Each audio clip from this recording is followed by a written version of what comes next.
ಪ್ರೀತಿಯ ವೀಕ್ಷಕರಿಗೆ Shankaranand TV YouTube ವಾಹಿನಿಗೆ ಸ್ವಾಗತ ಸುಸ್ವಾಗತ. ಇವತ್ತಿನ ವಿಡಿಯೋನಲ್ಲಿ ಆಗಸ್ಟ್ ತಿಂಗಳ ಮಾಸ ಭವಿಷ್ಯ ಯಾವ ರೀತಿಯಾಗಿದೆ ಅನ್ನುವಂತಹ ಮಾಹಿತಿಯನ್ನ ತಿಳ್ಕೊಳ್ಳೋಣ. ಅದಕ್ಕಿಂತ ಮುಂಚಿತವಾಗಿ ಯಾರಾದರೂ ಶಂಕರಾನಂದ ಟಿವಿ ಯೂಟ್ಯೂಬ್ ವಾಹಿನಿಯನ್ನ ಸಬ್ಸ್ಕ್ರೈಬ್ ಮಾಡ್ಕೊಂಡಿಲ್ಲ ಅಂದ್ರೆ ಸಬ್ಸ್ಕ್ರೈಬ್ ಮಾಡ್ಕೊಳ್ಳಿ. ಪಕ್ಕದಲ್ಲೇ ಇರುವಂತಹ ಬೆಲ್ ಐಕಾನ್ ಒತ್ತಿ ಅದರಿಂದ ನೆಕ್ಸ್ಟ್ ಅಪ್ಲೋಡ್ ಮಾಡುವಂತಹ ವಿಡಿಯೋಗಳು ನಿಮಗೆ ನೋಟಿಫಿಕೇಶನ್ ಮುಖಾಂತರ ಬಂದು ತಲುಪತ್ತೆ. ಹೊಸ ಹೊಸ ಮಾಹಿತಿಗಳನ್ನ ತಿಳ್ಕೊಳ್ಳೋದಕ್ಕೆ ಸಾಧ್ಯವಾಗುತ್ತೆ.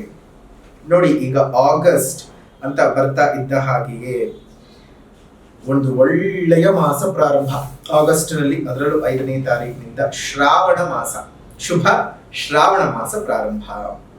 ಈ ಶ್ರಾವಣ ಮಾಸದ ವಿಶೇಷತೆಗಳೇನು? ಶ್ರಾವಣ ಮಾಸದಲ್ಲಿ ನಾವು ಇದೇ ಶ್ರಾವಣ ಮಾಸದಲ್ಲಿ ನಾವು ಯಾವ ವ್ರತಗಳನ್ನ, ಯಾವ ಪೂಜೆಗಳನ್ನ ಮಾಡಬೇಕು, ಯಾರು ಯಾವ ಪೂಜೆಗಳನ್ನ ಮಾಡೋದ್ರಿಂದ ಅನುಕೂಲತೆ ಇದೆ, ಅನಾನುಕೂಲತೆಗಳಿಂದ ನಾವು ದೂರ ಆಗಬಹುದು ಅನ್ನೋ ವಿಚಾರಗಳನ್ನು ಸಹ ನಾವು ಈ ವಿಡಿಯೋನಲ್ಲಿ ತಿಳ್ಕೊಳ್ಳೋಣ. ಪ್ರಥಮವಾಗಿ ಮಾಸ ವಿಶೇಷತೆಯನ್ನ ತಿಳ್ಕೊಳ್ಳೋಣ. ನೋಡಿ, ಶ್ರಾವಣ ಮಾಸ ಅಂತ ಹೇಳ್ತಾ ಇದ್ದ ಹಾಗೆಯೇ ನಮ್ಗಲ್ಲಿ ಶ್ರಾವಣ ಮಾಸದ ಮಂಗಳವಾರ, ಶ್ರಾವಣ ಮಾಸದ ಶುಕ್ರವಾರ, ಶ್ರಾವಣ ಮಾಸದ ಶನಿವಾರ ಎಲ್ಲವೂ ಸಹ ಪ್ರಮುಖವಾಗಿ ಇರುವಂತಹದ್ದು. ಎಷ್ಟೋ ಜನ ಗೊತ್ತಿಲ್ಲ, ಈ ಶ್ರಾವಣ ಮಾಸ ಅಂತ ಹೇಳ್ತಾ ಇದ್ದ ಹಾಗೆಯೇ ಇದು ಕೇವಲ ವಿಷ್ಣು ದೇವರನ್ನ ಅಥವಾ ದೇವಿಯರನ್ನ ಪೂಜೆ ಮಾಡತಕ್ಕಂಥ ಮಾಸವಲ್ಲ. ಸಾಕ್ಷಾತ್ ಪರಮೇಶ್ವರನಿಗೆ ಬಹಳ ಪ್ರಿಯವಾದಂತಹ ಮಾಸ ಶ್ರಾವಣ ಮಾಸ. ಗೌರಿ ಸಮೇತ ಭೂಮಿಯಲ್ಲಿ ನೆಲೆಸ್ತಾನೆ ಪರಮೇಶ್ವರನು. ಹಾಗಾಗಿಯೇ ಮಂಗಳ ಗೌರಿ ವ್ರತವನ್ನ ಇದೇ ಶ್ರಾವಣ ಮಾಸದ ಮಂಗಳವಾರದಂದು ವಿವಾಹಿತ ಸ್ತ್ರೀಯರು, ನವದಂಪತಿಗಳು ಮಾಡ್ತಕ್ಕಂಥದ್ದು. ತಮ್ಮ ಮಾಂಗಲ್ಯ ವೃದ್ಧಿಗಾಗಿ, ಮಾಂಗಲ್ಯ ಭಾಗ್ಯ ಚೆನ್ನಾಗಿ ಇರಲಿ, ಮನೆಯಲ್ಲಿ ಯಾವುದೇ ರೀತಿಯ ತೊಂದರೆ ತಾಪತ್ರೆಗಳು ಕಾಡದೇ ಇರಲಿ, ಗಂಡ ಹೆಂಡತಿಯ ಜೊತೆಗೆ ಅನ್ಯೋನ್ಯವಾದಂತಹ ಬಾಂಧವ್ಯ ಇರಲಿ, ಎಲ್ಲ ರೀತಿಯಾಗಿಯೂ ಕುಟುಂಬದಲ್ಲಿ ಸುಖ ಸೌಖ್ಯಗಳು ವೃದ್ಧಿಯಾಗಲಿ ಅಂತ ಹೇಳಿ ಈ ಒಂದು ಮಂಗಳ ಗೌರಿ ವ್ರತವನ್ನ ಮಾಡುವುದುಂಟು.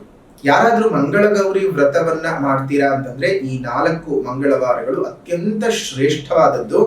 ಮೊದಲನೇದಾಗಿ ನೀವು ಮಾಡಬೇಕಾಗಿರ್ತಕ್ಕಂತಹ ಮಂಗಳ ಗೌರಿ ವ್ರತ ಅಂತ ಬಂದ ತಕ್ಷಣವೇ ಮೊದಲನೇದಾಗಿ 6ನೇ ತಾರೀಕು 8ನೇ ತಿಂಗಳು 2024 ಮಂಗಳವಾರದಂದು ನೀವು ಮಂಗಳ ಗೌರಿ ವ್ರತವನ್ನು, ಅದೇ ರೀತಿಯಾಗಿ 2ನೇದಾಗಿ 13ನೇ ತಾರೀಕು 8ನೇ ತಿಂಗಳು 2024 ಮಂಗಳ ಗೌರಿ ವ್ರತವನ್ನ ನೀವು ಮಾಡಬಹುದು.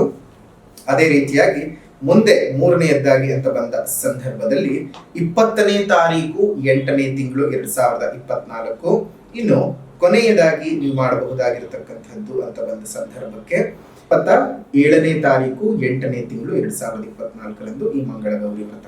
ಶ್ರಾವಣ ಮಾಸದ 4 ಮಂಗಳವಾರಗಳು. ನೋಡಿ, ಮೊದಲನೇದಾಗಿ ಇನ್ನೊಮ್ಮೆ ದಿನಾಂಕಗಳನ್ನ ನಾವು ಹೇಳ್ತೀವಿ, ಬರೆದಿಟ್ಕೊಳ್ಳಿ. ಮೊದಲನೇದಾಗಿ 6ನೇ ತಾರೀಕು, 2ನೇದಾಗಿ ನಿಮಗೆ ಬರ್ತಕ್ಕಂಥದ್ದು 13ನೇ ತಾರೀಕು, ಇನ್ನು ಮುಂದಿನದಾಗಿ 3ನೇದಾಗಿ ಬರುವಂತಹದ್ದು 20ನೇ ತಾರೀಕು, 27ನೇ ತಾರೀಕು. ಜೊತೆಗೆ ಕಷ್ಟಗಳನ್ನೇ ಮೈಗೂಡಿಸಿಕೊಂಡು ಕಷ್ಟಗಳಿಂದನೇ ಸಂತೋಷವನ್ನ ಅನುಭವಿಸಿ ಎಲ್ಲರ ಸಂಕಷ್ಟಗಳನ್ನ ಹರಣ ಮಾಡತಕ್ಕಂತಹ, ಕಷ್ಟ ಕೋಟಲೆಗಳನ್ನ ನಮ್ಮ ಬದುಕಿನಿಂದ ದೂರ ಮಾಡತಕ್ಕಂತಹ ಕೃಷ್ಣನ ಒಂದು ಹುಟ್ಟು ಆದಂತಹದ್ದು ಇದೇ ಶ್ರಾವಣ ಮಾಸದ ಅಷ್ಟಮಿ ತಿಥಿ. ಆ ಅಷ್ಟಮಿ ತಿಥಿ ಅಂತ ಬಂದ ಸಂದರ್ಭದಲ್ಲಿ ನೋಡಿ, ಕೃಷ್ಣ ಜನ್ಮಾಷ್ಟಮಿಯನ್ನ 26ನೇ ತಾರೀಕಿನಂದು ಮಾಡ್ತಕ್ಕಂತಹದ್ದು ಇದೆ. ಈ ಒಂದು ವಿಶೇಷವಾಗಿ ಮನ್ನಾರ್ ಕೃಷ್ಣ ಜಯಂತಿಯನ್ನ, ಕೃಷ್ಣಾಷ್ಟಮಿಯನ್ನ 26ನೇ ತಾರೀಕು ಮಾಡುವಂಥದ್ದು.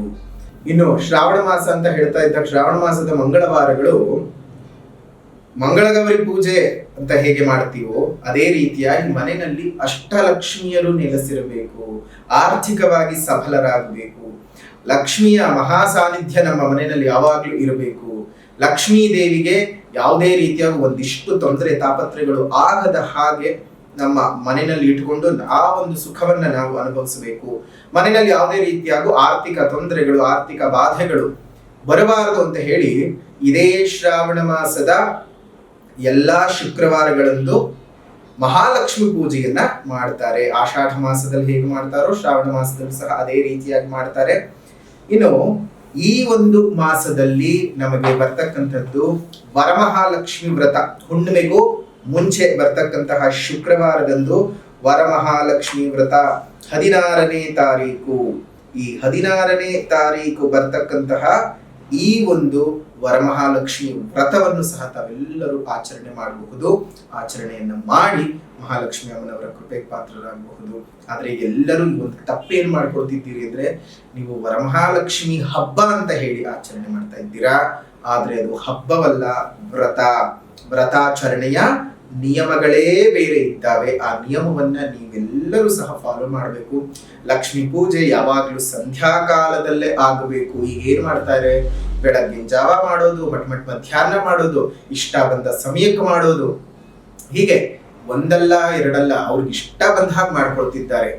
ಏನೇನೋ ತರಾವರಿ ಗೊಂಬೆಗಳನ್ನೆಲ್ಲ ಅದೇನೋ ದಾರ ಎಲ್ಲ ಕಟ್ಕೊಂಡು ತುಂಬಾನೇ ಅದೆಲ್ಲ ದೈವತ್ವಕ್ಕೆ ನಿಮಗೆ ಅಲಂಕಾರವೇ ಬೇರೆ, ದೈವತ್ವವೇ ಬೇರೆ. ಕೃಷ್ಣ ಸಂತೃಪ್ತನಾಗಿದ್ದು ಕೆಜಿ ಚಿನ್ನಾಭರಣಗಳನ್ನ ತಗೊಂಡು ಬಂದು ತಕ್ಕಡಿಯ ಇನ್ನೊಂದು ಬದಿನಲ್ಲಿ ಇಟ್ಟಾಗ್ಲೆಲ್ಲ ಮನಸ್ತುಂಬಿ ಒಂದು ದಳ ತುಳಸಿ ದಳವನ್ನ ಇಟ್ಟಾಗ ಆಗ್ಲೇ ಕೃಷ್ಣ ತನ್ನ ತೂಕವನ್ನು ಕಡಿಮೆ ಮಾಡಿಕೊಂಡಿದ್ದು. ಭಗವಂತ ನಿಮ್ಮ ಆಡಂಬರವನ್ನ ಮೆಚ್ಚಲ್ಲ. ಭಗವಂತ ನಿಮ್ಮನ್ನ ನೀವ್ ಏನೇನು ಚಿನ್ನಾಭರಣಗಳನ್ನ ಇಟ್ಕೊಂಡಿದ್ದೀರಿ ಅದನ್ನ ಎಷ್ಟು ಭಕ್ತಿಯಿಂದ ಪೂಜೆ ಮಾಡ್ತಾ ಇದ್ದೀರಿ. ಪಕ್ಕದ ಮನೇಲಿ ಮಾಡ್ತಿದ್ದಾರೆ, ನಾವು ಮಾಡ್ತೀವಿ, ಅದಲ್ಲ. ಅವ್ರೆಷ್ಟು ಜೋರಾಗಿ ಮಾಡಿದ್ದಾರೆ, ನೀವೆಷ್ಟು ಕಡಿಮೆ ಮಾಡಿದ್ದೀರಿ ಅನ್ನೋ ವಿಚಾರವಲ್ಲ. ಎಷ್ಟು ಭಕ್ತಿಯಿಂದ ಮಾಡಿದ್ದೀರಿ, ಎಷ್ಟು ಶ್ರದ್ಧೆಯಿಂದ, ಎಷ್ಟು ನಿಯಮವಾಗಿ ಮಾಡಿದ್ದೀರಾ, ಅದು ತುಂಬಾನೇ ಮುಖ್ಯವಾಗುತ್ತೆ. ಇದೇ ಒಂದು ಮಹಾಲಕ್ಷ್ಮಿ ವ್ರತವನ್ನ ನೀವು 16ನೇ ತಾರೀಕಿನಂದು ನೀವು ಮಾಡ್ಕೊಳ್ಳಿ. ಬಹಳ ಅನುಕೂಲತೆಗಳನ್ನ ನೀವು ಸೃಷ್ಟಿ ಮಾಡ್ಕೊಳ್ಬಹುದು. ಕೆಲವೊಬ್ರು ಏನ್ ಮಾಡ್ತಾರೆ, 16, 7 ಕೇತು ಸಂಖ್ಯೆ, ಅವತ್ ಮಾಡಬಾರ್ದು, ಇವತ್ ಮಾಡಬಾರ್ದು, ಸಂಖ್ಯೆದು ಮತ್ತೊಂದು ಮಗು ಏನೇನೋ ಹೇಳ್ತಾರೆ. ನೋಡಿ, ಪೂರ್ವಿಕರು ಏನ್ ಹೇಳಿದ್ದಾರೋ ಅದನ್ನ ಅದೇ ರೀತಿಯಾಗಿ ಫಾಲೋ ಮಾಡಬೇಕು. ಹುಣ್ಣಿಮೆಗೂ ಹಿಂದೆ ಬರುವಂತಹ ಶುಕ್ರವಾರದ ದಿವಸವೇ ಮಾಡಬೇಕು. ಕಾರಣ ಶುಕ್ರಗ್ರಹದ ತತ್ವ, ಶುಕ್ರಗ್ರಹದ ಕಿರಣಗಳು ನೇರವಾಗಿ ಭೂಮಿಯನ್ನ ಬಹು ಸಮೀಪಿಸ್ತಾ ಇರುತ್ತೆ. ಹಾಗಾಗಿ ಅವತ್ತು ನೀವು ಮಾಡೋದ್ರಿಂದ ತುಂಬಾ ಒಳ್ಳೆಯ ಫಲಗಳನ್ನ ನೀವು ಅನುಭವಿಸಬಹುದು. ಹಾಗಾಗಿ 16ನೇ ತಾರೀಕಿನಂದು ನೀವು ವರಮಹಾಲಕ್ಷ್ಮಿ ವ್ರತವನ್ನ ಮಾಡಿಕೊಳ್ಳೋದು ಮರಿಬಾರದು. ಇನ್ನು ಶನಿವಾರಗಳು, ಶ್ರಾವಣ ಶನಿವಾರ ಅಂತ ಹೇಳ್ತಾ ಇದ್ದಾಗ ಎಲ್ಲ ತಿಮ್ಮಪ್ಪನ ದೇವಸ್ಥಾನಗಳು ಪೂರ್ಥ ಆಗೋಗ್ಬಿಟ್ಟಿರುತ್ತೆ. ಗಲ್ಲಿನಲ್ಲಿರುವಂತಹ ತಿಮ್ಮಪ್ಪನ ಗುಡಿನೂ ಸಹ ಬಿಡಲ್ಲ, ಎಲ್ಲ ಕಡೆ ಹೋಗಿ ಬರ್ತಿರ್ತೀರಿ.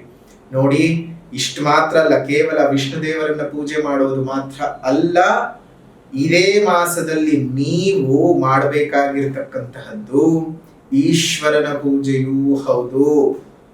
ಎಷ್ಟೊಂದು ಜನ ಅದನ್ನೇ ಮರ್ತು ಹೋಗ್ತಾರೆ. ಈಶ್ವರನಿಗೆ ಸಂಪೂರ್ಣವಾಗಿ ತುಂಬಾ ಪ್ರಿಯಕರವಾದಂತಹ ಮಾಸ ಯಾವುದಪ್ಪ ಅಂತ ಹೇಳಿದ್ರೆ ಶ್ರಾವಣ ಮಾಸ, ಕಾರ್ತೀಕ ಮಾಸ. ಆ 2 ಮಾಸಗಳು ಅವನಿಗೆ ಬಹಳ ಪ್ರೀತವಾಗಿರ್ತಕ್ಕಂಥದ್ದು. ಆದ್ರೆ ಎಲ್ಲರೂ ಕಾರ್ತೀಕ ಮಾಸಕ್ಕೆ ಮಾತ್ರ ಹೋಗ್ತಾರೆ. ಅಯ್ಯೋ, ಈಶ್ವರ ಬರೀ ಕಾರ್ತೀಕಕ್ಕೆ ಮಾತ್ರ ಸೀಮಿತ ಅಲ್ಲಲ್ಲ. ಆ ಗೌರಿ ಸಮೇತ ಭೂಮಿಯಲ್ಲಿ ನೆಲೆಸ್ತಕ್ಕಂಥದ್ದು ಈ ಮಾಸ ಪೂರ್ತ ನೆಲೆಸಿರ್ತಾನೆ. ಈಶ್ವರನನ್ನ, ಪರಮೇಶ್ವರನ ಒಲಿಸ್ಕೊಳ್ಳೋಕೆ ಇದು ತುಂಬಾ ಸಕಾಲ.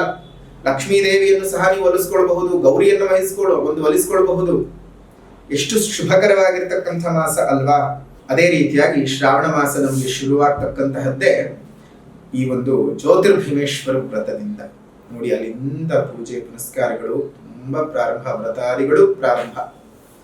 ನಮ್ಗೆ ನೋಡಿ, ಶ್ರಾವಣ ಮಾಸ ಎಷ್ಟು ಚೆನ್ನಾಗಿ ಒಂದಾದ ಮೇಲೆ ಒಂದು ಪಾಠಗಳನ್ನ ಹೇಳ್ಕೊಡ್ತಾ ಬರುತ್ತೆ ಅಂತಂದ್ರೆ, ಮೊದಲನೆಯದ್ದಾಗಿ ವಿವಾಹಕ್ಕೆ ಸಂಬಂಧಪಟ್ಟಂತಹ ತೊಂದರೆಗಳೇನಾದ್ರೂ ಇದ್ರೆ ಈ ಜ್ಯೋತಿರ್ಭೀಮೇಶ್ವರ ವ್ರತದಿಂದ ನಿವಾರಣೆ ಮಾಡಿಕೊಳ್ಬಹುದು. ಅದೇ ರೀತಿಯಾಗಿ ಗಂಡ ಹೆಂಡತಿ ಸಮಸ್ಯೆಗಳಿದ್ರೆ ಮಂಗಳಗೌರಿ ವ್ರತದಿಂದ ನಿವಾರಣೆ ಮಾಡಿಕೊಳ್ಬಹುದು. ಹಣಕಾಸಿನ ಸಮಸ್ಯೆ ಇದ್ರೆ ವರಮಹಾಲಕ್ಷ್ಮಿಯ ಪೂಜೆಯಿಂದ ನಿವಾರಣೆ ಮಾಡಿಕೊಳ್ಬಹುದು. ನಾಗ ಸಂಬಂಧಪಟ್ಟಂತಹ ದೋಷಗಳೇನಾದ್ರೂ ಇದ್ರೆ ನಾಗರ ಪಂಚಮಿ ಇದೇ ಮಾಸದಲ್ಲಿ ಬರ್ತಕ್ಕಂಥದ್ದು. ನಾಗ ಚೌತಿ ಮತ್ತು ನಾಗ ಪಂಚಮಿಗಳು. ಈ ಮಾಸದಲ್ಲಿ ನಿಮ್ಗೆ ಇಂಥ ಸಮಸ್ಯೆ ಪರಿಹಾರ ಸಿಕ್ಕೋದಿಲ್ಲ ಅನ್ನೋ ಹಾಗಿಲ್ಲ. 12 ರಾಶಿಯವರು ಸಹ ಇದನ್ನು ಸರಿಯಾಗಿ ಉಪಯೋಗ ಮಾಡಿಕೊಂಡು ಜೀವನವನ್ನ ಮುಂದುವರಿಸಿಕೊಂಡು ಹೋಗಿ ತಮ್ಮೆಲ್ಲರಿಗೂ ಸಹ ಸುಖವಾಗ್ಲಿ, ಸೌಖ್ಯ ಉಂಟಾಗ್ಲಿ, ಜೀವನದಲ್ಲಿ ಎಲ್ಲ ರೀತಿಯಾದಂತಹ ಏಳಿಗೆಗಳು ಸಹ ಬರಲಿ. ಇನ್ನು ಈ ಮಾಸದಲ್ಲಿ ಬದಲಾವಣೆ ಆಗ್ತಕ್ಕಂತಹ ಗ್ರಹಗಳ ಬಗ್ಗೆ ಮಾಹಿತಿಯನ್ನ ನೋಡೋದಾಯ್ತು ಅಂತ ಹೇಳಿದ್ರೆ, 17ನೇ ತಾರೀಕು 8ನೇ ತಿಂಗಳು 2024ರಂದು ಸಿಂಹ ರಾಶಿಗೆ ರವಿ ಪ್ರವೇಶ ಮಾಡ್ತಾ ಇದ್ದಾನೆ. ಇನ್ನು 22ನೇ ತಾರೀಕು 8ನೇ ತಿಂಗಳು 2024 ವಕ್ರೀಗತನಾದಂತಹ ಬುಧನು ಕರ್ಕಾಟಕ ರಾಶಿಗೆ ಪ್ರವೇಶ ಮಾಡ್ತಾ ಇದ್ದಾನೆ. ಇನ್ನು 24ನೇ ತಾರೀಕು 8ನೇ ತಿಂಗಳು 2024 ಶುಕ್ರನು ಕನ್ಯಾ ರಾಶಿಗೆ ಪ್ರವೇಶ ಮಾಡ್ತಾ ಇದ್ದಾನೆ.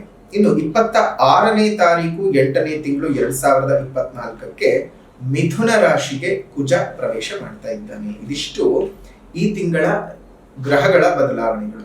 ಈ ಗ್ರಹಗಳ ಬದಲಾವಣೆಯ ಆಧಾರದಲ್ಲಿ ಮಾಸ ಭವಿಷ್ಯ ಯಾವ ರೀತಿಯಾಗಿದೆ ಅನ್ನುವಂಥ ವಿಚಾರವನ್ನ ಈಗ ತಿಳಿದುಕೊಳ್ಳೋಣ. ಇನ್ನು ಧನಸ್ಸು ರಾಶಿಯವರಿಗೆ ಈ ಒಂದು ತಿಂಗಳಲ್ಲಿ ಈ ಗ್ರಹ ಸ್ಥಿತಿಗಳ ಒಂದು ಸ್ಥಾನದ ಬದಲಾವಣೆಗಳಿಂದಾಗಿ ಯಾವ ರೀತಿಯಾದಂತಹ ಫಲಾನುಫಲಗಳು ಇದ್ದಾವೆ ಅನ್ನೋದನ್ನ ಗಮನಿಸೋಣ. ಧನಸ್ಸು ರಾಶಿಯವರಿಗೆ ಬಹಳ ವಿಶೇಷವಾಗಿರ್ತಕ್ಕಂತಹ ಲಾಭಗಳನ್ನ ಈ ತಿಂಗಳು ಕಾಣೋದಕ್ಕೆ ಸಾಧ್ಯ ಇದೆ. ಆದಾಯದಲ್ಲಿ ತುಂಬಾ ದೊಡ್ಡ ಮಟ್ಟದ ಪ್ರಗತಿಯನ್ನ ಕಾಣ್ತೀರಿ. ಒಳ್ಳೆಯ ಹಣದ ಒಳಹರಿವು ತುಂಬಾನೇ ಚೆನ್ನಾಗಾಗುತ್ತೆ. ಸ್ವಂತ ಪ್ರಯತ್ನಗಳಿಂದ ಕಾರ್ಯವು ಬಹಳ ದೊಡ್ಡ ಮಟ್ಟದಲ್ಲಿ ಸಿದ್ಧಿಯಾಗುತ್ತೆ.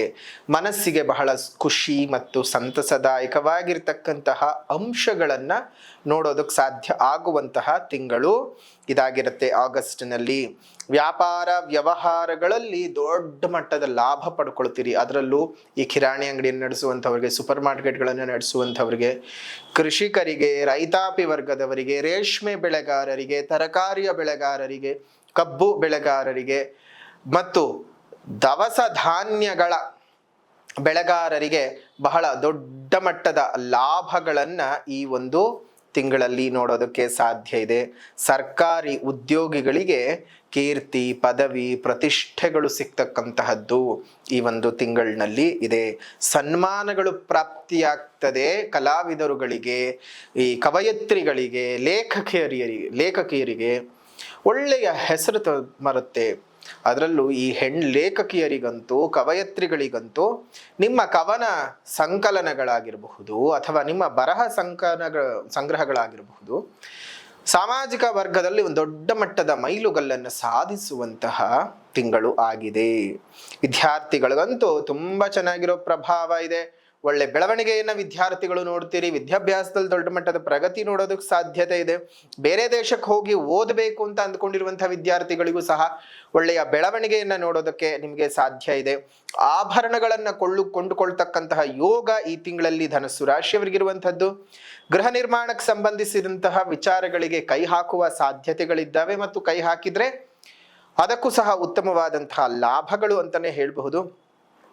ವೈದ್ಯರಿಗೆ ನಿಮ್ಮ ಒಂದು ಇದರ ಅನುಸಾರವಾಗಿ, ಸ್ಪೆಷಲೈಸೇಷನ್ನ ಅನುಸಾರವಾಗಿ ಒಳ್ಳೆ ಹೆಸರುಗಳು ಬರ್ತಕ್ಕಂತಹ ಒಂದು ಇದೆ. ಅಂಗಾಲಜಿಸ್ಟ್ಗಳಿಗೆ, ಕಾರ್ಡಿಯಾಲಜಿಸ್ಟ್ಗಳಿಗೆ, ರೇಡಿಯಾಲಜಿಸ್ಟ್ಗಳಿಗೆ ಉತ್ತಮವಾದಂತಹ ಹೆಸರು ಬರ್ತಕ್ಕಂಥದ್ದು ಆಗುತ್ತೆ. ಒಟ್ಟಾರೆ ಧನಸ್ಸು ರಾಶಿಯವರಿಗೆ 2024 ಆಗಸ್ಟ್ ತಿಂಗಳ ಈ ಒಂದು ಮಾಸ ಭವಿಷ್ಯವು ಪರಿಪೂರ್ಣವಾಗಿ ಬಹಳ ಶುಭದಾಯಕವಾಗಿದೆ ಅಂತಾನೆ ಹೇಳೋದಕ್ಕೆ ಸಾಧ್ಯ. ನಿಮ್ಮ ಜಾತಕದಲ್ಲಿ ಒಂದ್ಸಲ ದಶಾಭುಕ್ತಿಗಳನ್ನು ಪರೀಕ್ಷೆ ಮಾಡಿಸ್ಕೊಳ್ಳಿ. ದಶಾಭುಕ್ತಿಗಳ ಆಧಾರದಲ್ಲಿ ನಿಮ್ಗೆ ಏನಾದರೂ ತೊಂದರೆ, ತಾಪತ್ರೆಯ ಕೆಡುಕುಗಳು ಏನಾದರೂ ಇದಾವ ಅನ್ನೋದನ್ನ ತಿಳ್ಕೊಂಡು ನಿಮ್ಮ ಜೀವನನ ಮುಂದುವರಿಸ್ಕೊಂಡು ಹೋಗಿ. ಸುಖವಾಗಿರ್ಲಿ, ನೆಮ್ಮದಿಯಾಗಿರ್ಲಿ, ಜೀವನ ಚೆನ್ನಾಗಿ ಇಟ್ಕೊಳ್ಳಿ. ನಿಮ್ಮ ಬದುಕು ಎಲ್ಲವೂ ಸಹ ಸುಖದಾಯಕವಾಗಿರ್ಲಿ. ಇದಾಗಿತ್ತು ಆಗಸ್ಟ್ನ ಮಾಸ ಭವಿಷ್ಯ ಧನಸ್ಸು ರಾಶಿಯವರಿಗೆ. ಇನ್ನು ಪರಿಹಾರದ ಕ್ರಮಗಳೇನು ಅಂತ ಬಂದಾಗ ಮೊದಲನೇದಾಗಿ ಸಾಮಾಜಿಕ ಪರಿಹಾರ. ಗಿಡಗಳನ್ನು ನೆಟ್ಟು ಪೋಷಣೆ ಮಾಡಿ, ಸಾಧ್ಯವಾದ ಕಡೆ ಮನೆ ಮುಂದೆ ಮತ್ತು ಮೇಲ್ಭಾಗದಲ್ಲಿ ಸಣ್ಣ ಸಣ್ಣ ಕುಂಡಗಳಲ್ಲಿ ನೀರನ್ನು ಇಡ್ತಾ ಬನ್ನಿ. ಇನ್ನು ಪ್ರಾಣಿ ಪಕ್ಷಿಗಳಿಗೊಂದಿಷ್ಟು ಆಸರೆ, ಆಹಾರವನ್ನು ಕಲ್ಪಿಸ್ಕೊಡಿ. ಶುಭವಾಗಲಿ. ಉದ್ಯಾನವನಗಳಲ್ಲಿ ಒಂದೊಂದು ಹಣ್ಣಿನ ಗಿಡಗಳನ್ನು ಕೊಟ್ಟು ಬೆಳೆಸೋದಕ್ಕೆ ಹೇಳಿ. ಪರಿಸರ ಉಳಿಯುತ್ತೆ, ಪರಿಸರ ಬೆಳೆಯುತ್ತೆ. ಮುಂದಿನ ಪೀಳಿಗೆಯ ಉಸಿರು, ಈ ಹಸಿರು ಕಾಪಾಡುತ್ತೆ. ನಿಮ್ಮೆಲ್ಲರ ಜೀವನ ಸುಖವಾಗುತ್ತೆ. ಇನ್ನು ಪಶುಗಳಿಗೆ, ಪ್ರಾಣಿಗಳಿಗೆ, ಪಕ್ಷಿಗಳಿಗೆ ಸಹಾಯಕವಾಗಿ ನಿಂತ್ಕೊಂಡಿದ್ದಕ್ಕೆ ದೇವರೇ ನಿಮ್ಮನ್ನ ಮೆಚ್ಚಿ ಹರಸಿ ಹಾರೈಸೋದ್ರಿಂದ ನಿಮ್ಮ ಬದುಕಿನಲ್ಲಿ ಯಾವುದೇ ರೀತಿ ತೊಂದರೆ ತಾಪತ್ರೆಗಳು ಬರದೇ ಇರೋ ಹಾಗೆ ದೇವರೇ ನೋಡ್ಕೊಳ್ತಾನೆ. ದೇವರನ್ನು ಮೆಚ್ಚಿಸೋದಕ್ಕಿಂತ ದೇವರ ನಮ್ಮನ್ನು ಮೆಚ್ಚಿಕೊಳ್ಳುವ ಕೆಲಸಗಳನ್ನು ನಾವು ಮಾಡ್ಕೊಂಡು ಹೋದ್ರೆ ನಮ್ಮ ಬದುಕು ಸುಂದರವಾಗಿರುತ್ತೆ. ಇನ್ನು ಈ ಒಂದು ತಿಂಗಳಲ್ಲಿ ನೀವು ಮಹಾಲಕ್ಷ್ಮಿ ಅಷ್ಟಕಂ ಸ್ತೋತ್ರದ ಪಠಣವನ್ನು ಮಾಡಿ ಧನಸ್ಸು ರಾಶಿಯವರು. ಮಹಾಲಕ್ಷ್ಮಿ ಅಷ್ಟಕಂ ಸ್ತೋತ್ರದ ಪಠಣವನ್ನು ಮಾಡೋದ್ರಿಂದ ಹೆಚ್ಚಿನ ಶುಭ ಫಲಗಳನ್ನು ಅನುಭವಿಸಬಹುದು. ಅದರ ಜೊತೆಗೆ ಈ ತಿಂಗಳು ನಿಮಗೆ ಶುಭವನ್ನು ತಂದುಕೊಡ್ತಕ್ಕಂತಹ ದಿನಗಳು ಅಂತಂದ್ರೆ 1, 9, 10, 23, 31.